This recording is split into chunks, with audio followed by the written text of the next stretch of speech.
As many of you probably know, I was for 20 years a Commonwealth public servant, and the last 5 years of those in PwC. And in truth, when I look back, I worked pretty hard. Part of that was the inevitable need to respond to immediate crises. Some, of course, were very big crises: the Asian tsunami, the bombings in Bali or Jakarta, industrial disputation on the waterfront. Of course, some of them were not nearly as big, but nevertheless politically consequential. The release of poor economic data, for example, or the leaking of a public service document, or worst of all, a ministerial scandal. So a lot of my time was taken up dealing with those crises. Across that, I also managed to spend quite a bit of time working on the development of policy. Some of them were really big policies. I think back about the need for the government to respond to the Mabo High Court decision on native title. A lot of them were policy in terms of administrative guidelines. Much of my time as a public servant, truthfully, was spent on process, because process was important. How on earth could you get a whole of government response across the bureaucratic silos? How was it possible to get jurisdictional agreement in our federal system? How could you win support from business and academia and the community? So I love to spend a lot of time on policy. I think a lot of time on process, but I was always aware that process was for a purpose. It was about trying to get the best results. It was why at PwC I took the initiative of actually setting up a cabinet implementation unit to report to the Prime Minister every 3 months on how the delivery of programs were going. I don't know what's happened since. But I tried, not always successfully, but I tried every day to try and set a bit of time for thinking, either on my own or with others, trying to think about the big issues. How could one reform higher education funding? Was it possible to introduce an emissions trading scheme? How could you frame welfare to work policies? So a bit of thinking, but I'd have to say far too rarely took time to reflect. And when I did reflect on what I was doing, it tended to go along similar lines. You know, I knew that my job was personally stimulating, it was rewarding and meaningful. But my reflection was, how could I tell its value to society? How, in short, could I judge the impact of the work being undertaken by the departments that I was running? I could measure the cost of my inputs very accurately. I could measure not quite so effectively the outputs, even as I learned eventually in accrual terms. I could know the quantity of policy briefs I had provided, or the volume of legislation, the number of clients served at a particular level. I could measure the administrative cost of delivering government program outcomes, and certainly I often was able to evaluate programs, but in a very traditional way, so that, for example, I could evaluate the success of employment programs by how much it was costing to getting someone into work for 13 or 26 weeks, and be able to compare that with previous costs under previous programs. A standard sort of government evaluation.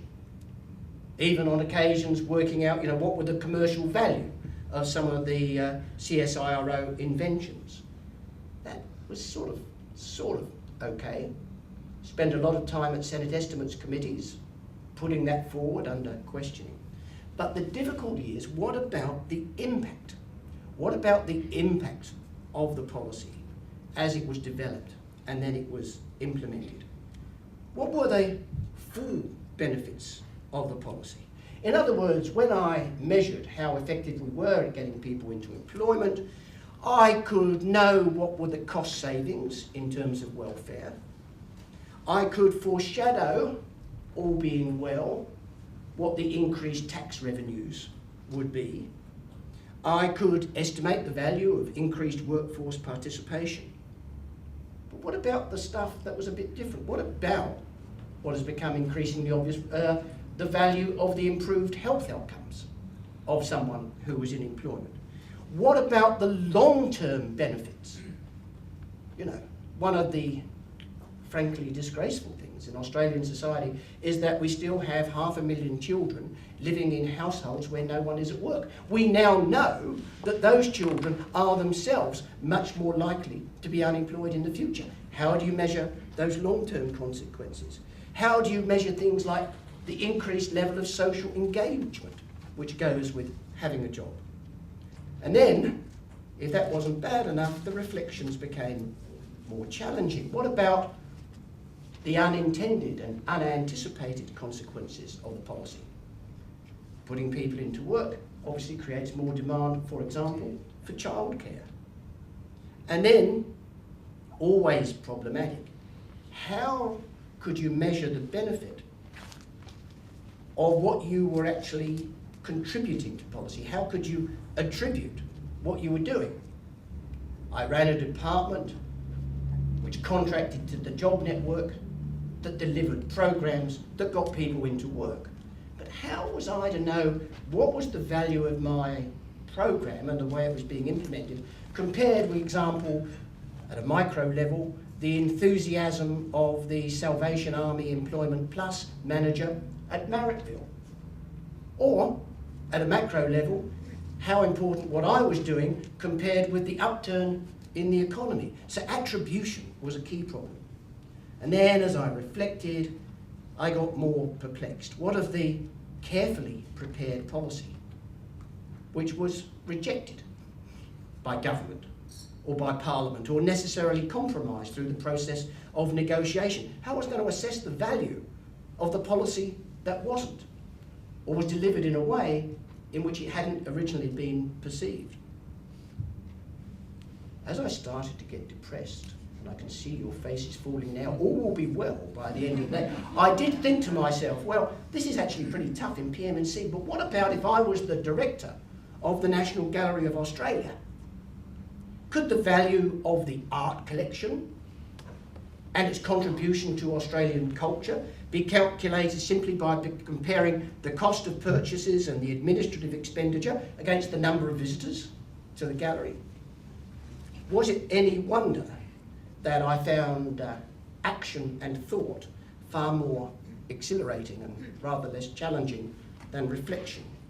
And there was therefore something of a relief, I have to say, when I was given the opportunity to set up the Centre for Social Impact, because here I realised was an exciting and dynamic world of social innovation where I could see some of the old verities were being undermined, the traditional demarcations between profit and community organisations were becoming much more porous.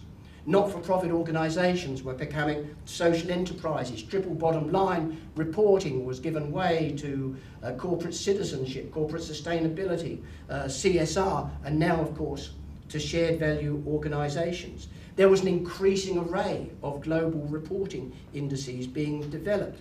There was a move from charitable philanthropy to social investment. I came into a world, I realised, that was now becoming characterised by social entrepreneurs and socially responsible investors and ethical consumers, in which new ways were being found to harness private capital for community benefit, and which the role of governments could move from being contractors, funders, to facilitators. But the trouble was, I soon discovered that the challenge of the community and public sectors had a remarkable amount in common. Because if reporting is to be an assessment of performance rather than simply compliance, if social enterprises are seeking to turn surpluses into community benefit, if one wishes to assess the returns on social investment, if one wants to know the social as well as the financial value of business activities, then you've got to be able to measure performance, measure benefits, measure returns, measure value. In short, it is one thing to run a Centre for Social Impact. Lots of action, not a little thought, but I reflect it's quite another thing to measure social impact. And that, in a nutshell, is the challenge that confronts all of us in here today. It's the very heart of the purpose of this conference. How do we measure the full long-term net benefits of social, environmental and cultural initiatives and the organisations that deliver them? How do we attribute across stakeholders responsibility for the creation of that beneficial impact? How can we assess with some statistical certainty the extent to which organisational missions are being achieved? Whether a better allocation of resources or re-articulation of priorities could achieve mission more effectively? Is it possible to measure the effectiveness of quantifiable programs and services? Or can one also measure, or at least identify, the intangibles that lie at the heart of community organisations, such as, the creation of social capital or the power of advocacy? Seems very hard. And yet, in truth, I sit on the board of AMP, and we think nothing each year of reporting on something that is equally intangible that we call goodwill, and setting a financial value on it. So we need to go into this with eyes wide open. Let's say very clearly at the start that there are some dangers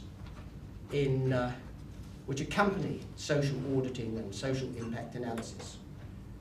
Many organisations worry, look, the more we have to go about measuring and demonstrating, it's diverting our resources from actually doing. There's a danger, some think, that in fact once you start to do this, you will tend to focus your activity on those things which are most easily measurable.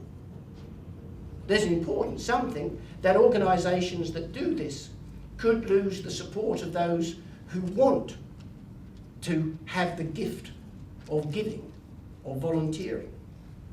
And of course, and as a ex-public servant, this one worries me the most, there is the danger, always the danger, that going through this activity could actually be misused by examples, by government, for example, in terms of deciding which organisations to fund and which not to fund. So there are dangers, but the benefits, I think, significantly outweigh those potential risks. Obviously, the more we can measure, the more we're able to improve organisational performance, the more we're able to make sure that scarce resources are being used to most effect. Much easier to engage and to report to diverse stakeholders and to assess the relationship between activities undertaken and the mission. I think really important, incidentally, in increasing accountability and maintaining public trust, improving public policy outcomes, driving social innovation. The challenge, our challenge, is how do we go about the task not only of measuring, but also of demonstrating social impact?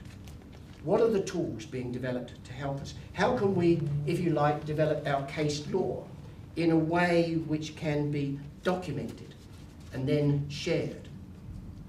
These are the questions which, as is clear from the attendance at today's conference, interest not only the community sector, but just as much the private and public sectors. Indeed, the measurement of social impact is crucial, in my view, to strengthening the intersectoral partnerships that increasingly create beneficial social and environmental impact. Now, during today's conference, we're going to be hearing from CSI and SVA and Net Balance about these issues. We'll gain insights on case studies, including from Uniting Care Ageing. We'll engage in lunchtime discussion on the wider context of creating social impact and the emergence of integrated reporting. And most important, this is not a discussion, a talk fest, which will end at 5 p.m. today. The final session, which is going to be led by Les Hems, is going to seek your support to establish an effective social investment network, social impact network in Australia. Quite like that. The acronym I've worked out is SINA, so that's create SINA today. But the aim is to take forward this important program of work. When I came here today, I was talking to some people and they were saying it is extraordinary in a sense the way you get a sense of movement right now, and particularly over this last 12 months, a huge amount of dynamism going on in this sector. A lot of it driven by the community sector, but being picked up increasingly by governments and private sector businesses.